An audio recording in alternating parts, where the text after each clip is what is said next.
The Zeroth had brought a single ship, one ship with the capacity to deploy an army of drones and swarms of fighters. One ship that was the size of a city and could blot out the sun for those below.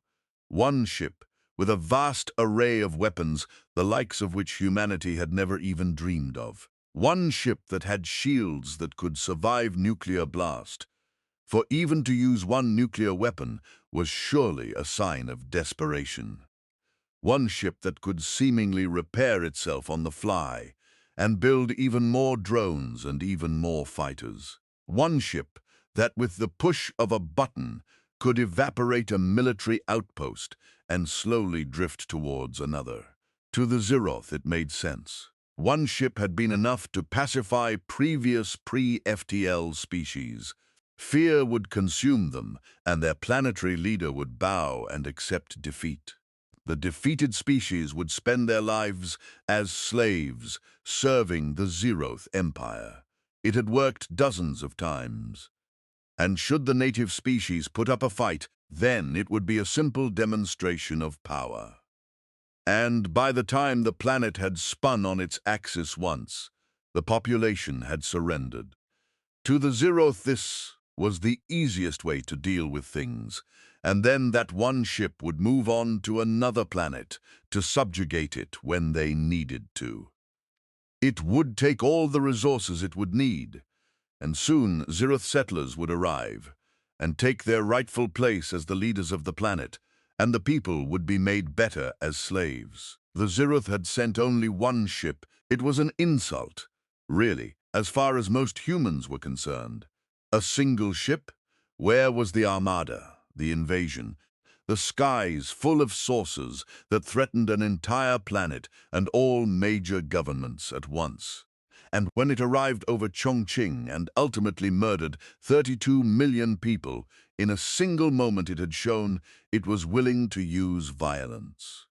So, for a brief moment, the nations of the world stopped and agreed that maybe oil rights and international disagreements over types of rule were not worth continuing. At least until we sorted out this whole affair with a single ship. Who could have guessed the Zeroth would need more than one ship? The Zeroth had been introduced to a planet that seemed uniquely equipped for war. Their fighters were small and fast, but they only had small laser weapons that required being within 100 meters to work, and had no idea what a beyond visual range missile was, or what being radar-locked looked like. And yet, when American F-15s, equipped with swarms of AIM-120 missiles, flew alongside Russian Su-35s and Chinese J-16, equipped with their own BVR missiles, the small alien fighters didn't even know they were about to be destroyed.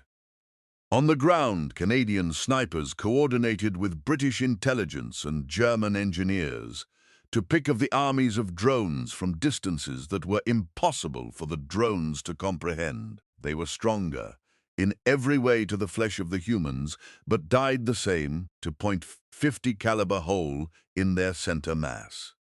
All the while Pucará kept them distracted with constant ground attacks backed by American A-10s. And then there was the matter of the shields, for a single nuclear weapon was no problem. But a dozen Indian Agni-P missiles slammed into it, supported by B-2 Spirits and Tu-160s and their payloads, bringing hellfire that overwhelmed the alien craft. Humanity watched as from the skies fell one ship. The ship mostly survived, as did most of its crew. Engineers set to work quickly reverse engineering the technology and beginning the construction of their own ships.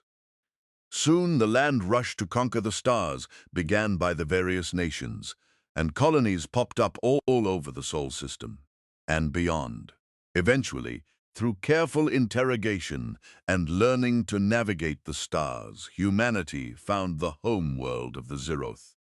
And they didn't only send one ship.